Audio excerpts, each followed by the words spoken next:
I've always been more of a loner, even when I was a kid. My name is Isabella, and I've always been good at keeping myself busy. It's not that I'm antisocial or anything. I just enjoy being by myself most of the time. My mom, bless her heart, noticed early on that I liked to be independent. Instead of trying to change me, she encouraged it in a positive way. She introduced me to cooking when I was just tall enough to reach the kitchen counter. I took it all in like a sponge. Mom didn't just teach me recipes.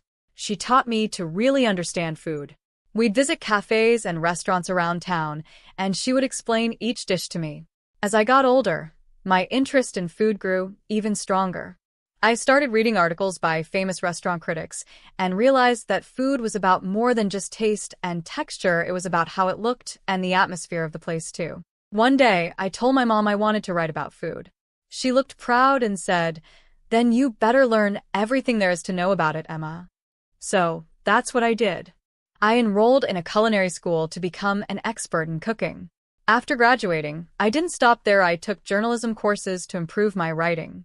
I wanted to make people feel like they could taste the food just by reading my words. My first job as a restaurant critic was for a small local newspaper. I wrote about a little American restaurant, describing how the homemade pasta melted in my mouth and how the smell of garlic and basil made me feel like I was in a Tuscan kitchen. To my surprise, people loved it. My editor called me the next day and said, "Kid, you've got a gift. Keep this up and you'll go far." That's when I knew I had found my calling. I worked for different newspapers and magazines, gaining a reputation for honest and fun reviews. The big change came when I started my own social media pages. Suddenly, I wasn't just writing for magazines, I was connecting with food lovers from all over the world. My followers grew, and they were always excited to hear my thoughts on the latest food trends and hidden restaurants. One evening, I was at a new farm-to-table restaurant called the Rustic Spoon, sitting at a cozy table and taking notes for my review.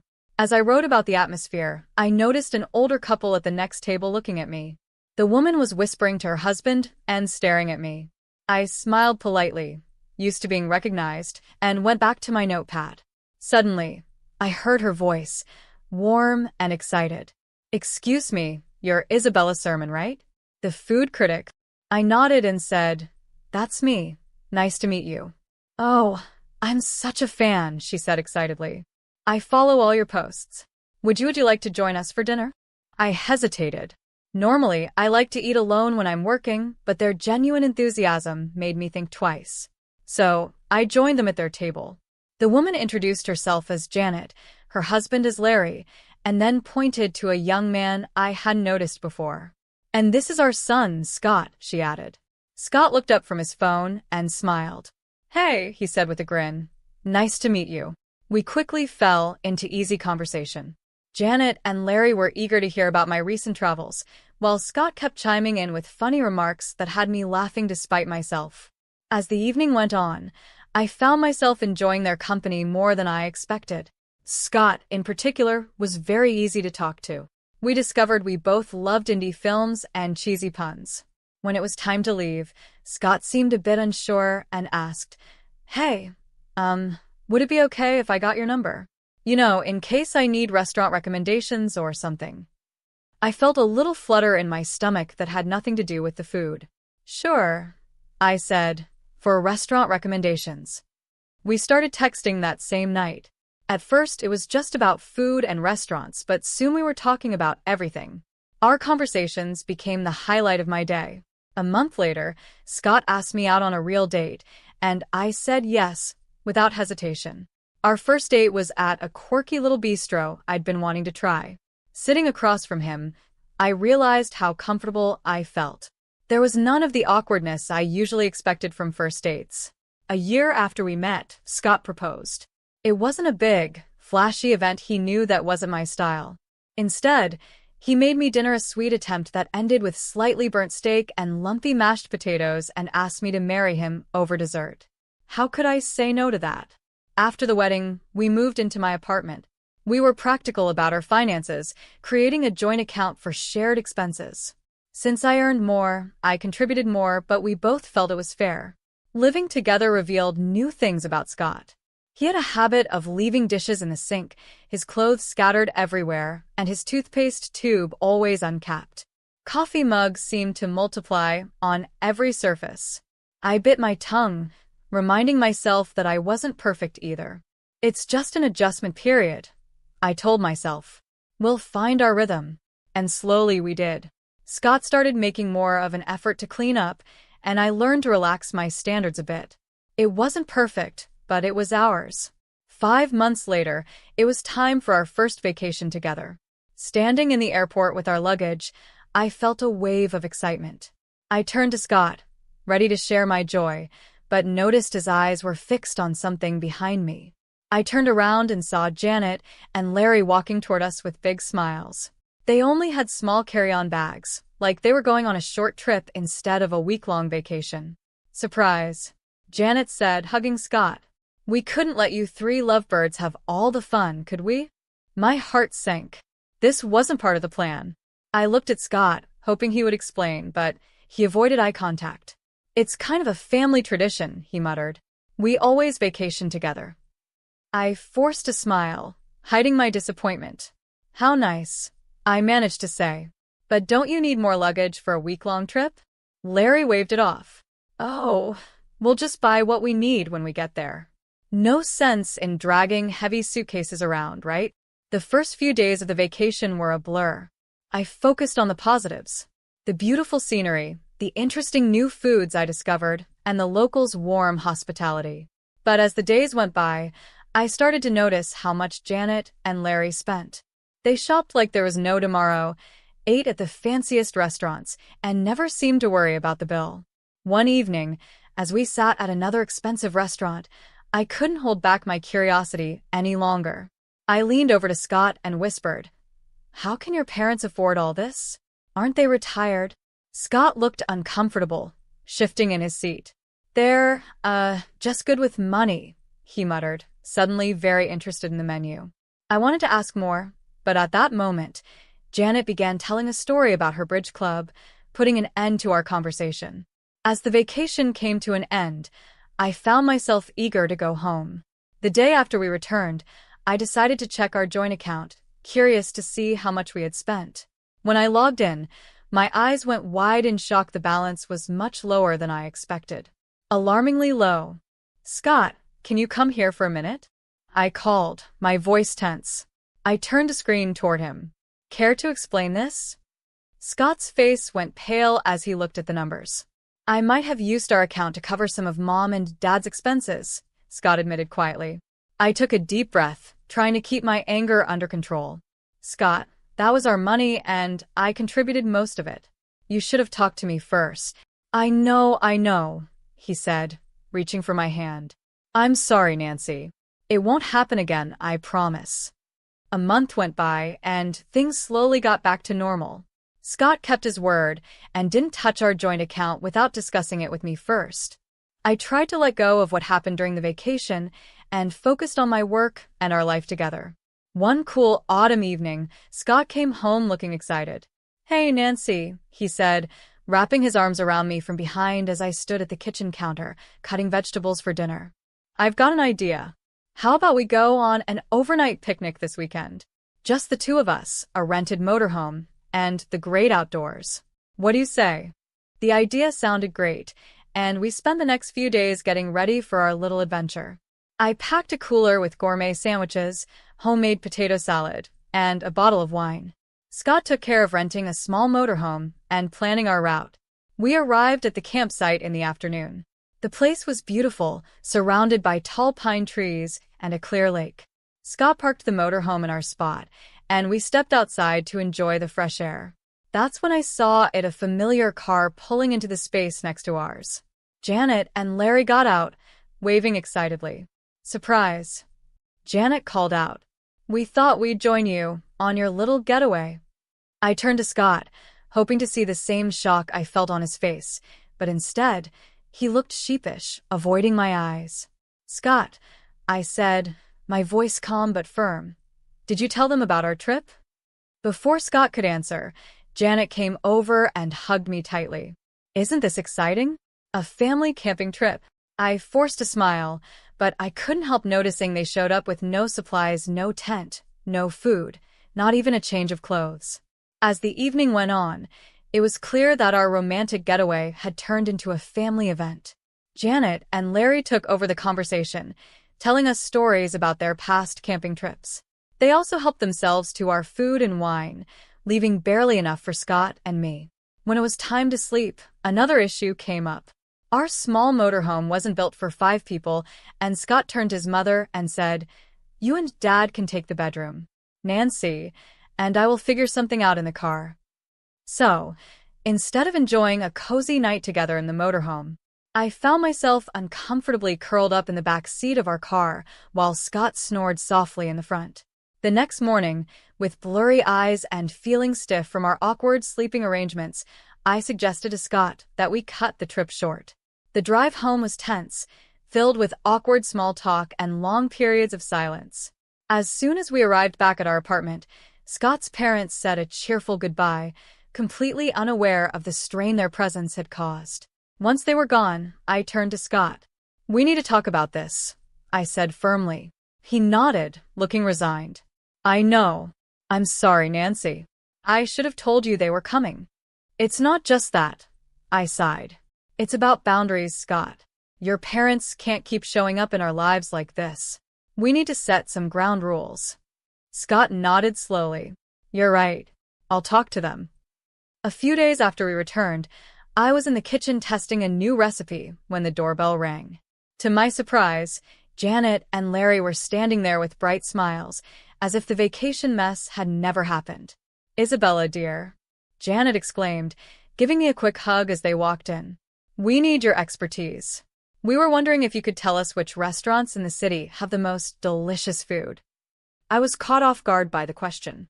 "Well," I said, "there are quite a few great places. The French bistro downtown, Chez Lilith, is fantastic, and Sakura Sushi and Thai cuisine on 3rd Avenue has some of the best sushi I've ever had." "Why do you ask?" Janet's eyes lit up with excitement. "Oh, we thought we'd keep an eye out for any open events at these restaurants, so we can go and eat for free." I turned to Scott, who had just walked into the room, hoping he would back me up. But he just shrugged and said, "Come on, Nancy, you've got to accept my parents as they are. No use trying to change them." I was speechless. This felt like crossing a line, didn't it? But before I could respond, Janet and Larry thanked me and left, happily chatting about their plans to get free meals. A few days later, I was preparing for a review of a new upscale American restaurant, AITA. As usual, I posted the details of my visit on social media, letting my followers know when and where they could expect my next review. That evening, I arrived at AITA, settled into my table with my notebook in hand, ready to experience and evaluate the menu. I had just opened the wine list when I heard a familiar voice. "Well, hello there." I looked up and saw Janet and Larry smiling as they sat down at my table without asking. My heart sank. Janet picked up a menu and announced loudly, "I'm Isabella's mother-in-law, We're here to enjoy the free meal with her." I felt my face heat up with embarrassment. "Janet," I whispered, "please keep your voice down. I'm here to work. You can't just show up like this." But Janet wasn't listening. She raised her voice even more. "Oh, don't be silly, dear. Everyone knows food critics eat for free. Why shouldn't your family enjoy the perks too? We have every right to be here." I could feel the eyes of other diners on us, and the head waiter was walking toward our table, looking concerned. This was getting out of control fast. "Janet, Larry," I said firmly but quietly, "this is your last warning. If you don't leave right now, I'll have no choice but to call security. You're interrupting my work and causing a scene." Janet's face twisted with anger. She stood up quickly, her chair scraping against the floor.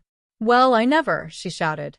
"Is this how you treat family, Isabella?" As she grabbed her purse, she turned to me one last time, her voice full of disappointment. I think I made a big mistake. I'm the one who told Scott to marry you. I followed your Facebook page and thought, now there's a girl who could help us enjoy the finer things in life. I thought you'd take us to fancy restaurants for free, maybe even help us out a little. But I was wrong. If this is how you treat family, well, We're not interested in being part of yours anymore." With that, Janet stormed out of the restaurant, Larry following behind her. The silence that followed was deafening. My hands were shaking as I reached for my phone and dialed Scott's number. He answered on the third ring. "Scott," I said, my voice barely a whisper. "Is it true? Did your mother really push you to marry me because she thought I'd provide for them?" There was a long pause on the other end of the line. Finally, Scott sighed. "Yes," he admitted. "Mom saw your success and thought, well, you know how she is. She insisted you'd be perfect for us." It felt like the ground had disappeared beneath me. I hung up the phone and turned to the headwaiter, who had been standing nearby. "I'm really sorry for the disturbance," I said. "I won't be able to finish my review tonight. Please give my apologies to the chef." As I gathered my things, I pulled out my phone again and quickly typed a message to my followers, explaining that due to unexpected events, my review of Bar di Sante would be postponed. The drive home was a blur, my mind racing to make sense of everything that had happened. When I walked through the door of our apartment, Scott was waiting for me, his face full of worry. "Nancy," he began, but I held up my hand to stop him. "Why didn't you tell me?" I asked softly. "Was I just a way for your family to get what they wanted?" Scott's face fell, and he reached for my hand. This time, I didn't pull away. "No, Nancy, no." "Well, yes, it started with my mom's idea, but I fell in love with you. Not your job, not your connections, just you." I sank onto the couch, suddenly feeling drained. Scott sat next to me, his eyes full of hope. "I know I've made mistakes," he said quietly. "I should have set boundaries with my parents a long time ago. But Nancy, I love you. I want to make this right. Can we try to fix this?" I looked at him, really looked at him. Despite everything, I knew I still loved him. As we sat there on the couch, our hands intertwined, I felt a small glimmer of hope. Maybe, just maybe, we could get through this and come out stronger. The next couple of months passed peacefully. Scott worked on setting boundaries with his parents, and I threw myself into my work, trying to rebuild the trust in our relationship. Then, the moment I had worked toward for years finally came. My cookbook was published. It was more successful than I ever dreamed. Major newspapers and magazines praised it, and it quickly became a bestseller on all the big online retailers. One evening, as I was scrolling through yet another glowing review, Scott came home with a surprise. "Let's celebrate your success," he said, his eyes sparkling with excitement. "I've planned a trip to that charming city you've always wanted to visit. It has everything you love: great restaurants, historical sites, beautiful nature. And I booked us a room at that boutique hotel you've been eyeing." I paused for a moment, then asked the question that had been on my mind. "It's just us, right? Your parents aren't coming?" Scott looked me straight in the eye. "I promise, Nancy. It's just us. No parents, no surprises." The day of our trip arrived, and we made our way to the train station, luggage in hand, feeling hopeful about what was ahead. My heart sank. There they were, Janet and Larry, waving enthusiastically. I turned to Scott, hoping this was just a bad coincidence, but the guilty look on his face told me everything. "I'm sorry," he mumbled, avoiding my eyes. "I could not invite them. Mom found out about the trip." In that moment, something inside me broke. All the promises, all the efforts of the past months, they meant nothing. But I forced a smile as Janet and Larry approached. I noticed they only had a small purse between them, no luggage. "Where's your luggage?" I asked, already knowing the answer. Janet waved her hand dismissively. "Oh, don't worry, dear. You'll handle everything, won't you? After all, we're celebrating your success." As the announcement for boarding came over the loudspeaker, we made our way onto the train. Once everyone settled into their seats, I stood up. "I'm just going to use the restroom before we leave," I said, grabbing my purse with my phone and documents inside. I stepped off the train, feeling the cool air of the platform on my face. I stood there, watching as the train's doors closed, as the whistle blew, and as it slowly began to pull away from the station. My phone buzzed in my purse, snapping me out of my thoughts. Scott's name flashed on the screen. I took a deep breath and answered. "Nancy, where are you?" Scott's panicked voice came through. We're not on the same path anymore, Scott. I replied, my voice steadier than I felt. I'm divorcing you. I hung up before he could respond. My hand shook as I opened my banking app and blocked Scott's access to our joint account. Barely a minute passed before my phone rang again this time. It was Janet. I held the phone away from my ear as she shouted insults and threats, demanding that I pay for their trip and compensate them for emotional distress. When she finally paused for breath, I spoke calmly. Janet, I'm not afraid of your threats. If you post any slander, I won't hesitate to take legal action. I blocked her number, then Scott's, and finally Larry's, just to be sure. Taking a deep breath, I called a cab and went home. The weekend passed in a blur of emotions and practical tasks. I packed Scott's belongings, contacted a lawyer, and drafted the divorce papers. By Friday morning, I felt drained but determined. The sound of a key turning in the lock made me tense. Scott walked in, looking disheveled and desperate. Nancy, please, he said, walking toward me with open arms. I stepped back, pointing to the suitcases by the door. Your things are packed. It's time for you to go. His face crumpled. You don't mean that. I've learned my lesson, Scott said, his voice desperate. I had a huge fight with my parents on the trip. I told them I'm not paying for them anymore. I'm not even talking to them now. Please, give me another chance. I shook my head and handed him the divorce papers. It's too late, Scott. This isn't just about your parents, it's about trust, respect, and the life I want to live. We want different things, and that's okay, but I can't do this anymore. After a long pause, Scott nodded, his shoulders slumping in defeat. He picked up his suitcases and walked out, closing the door behind him with a quiet click. The next few weeks were hard, but they were also freeing. The divorce process went smoothly, thanks to my careful records and Scott's acceptance of the situation. I threw myself into my work, finding comfort in cooking and writing. As things settled down, I found myself alone again, but it wasn't the loneliness I had once feared. I started to enjoy the little things again. Trying new recipes, spending peaceful evenings with a good book, and connecting with my followers without the pressure of anyone's expectations. One evening, I sat on my balcony with a glass of wine, looking out over the city. I couldn't help but smile. Life hadn't gone the way I planned, but maybe it turned out exactly how it was meant to. I was Isabella, again food critic, author, and most importantly, in control of my own life.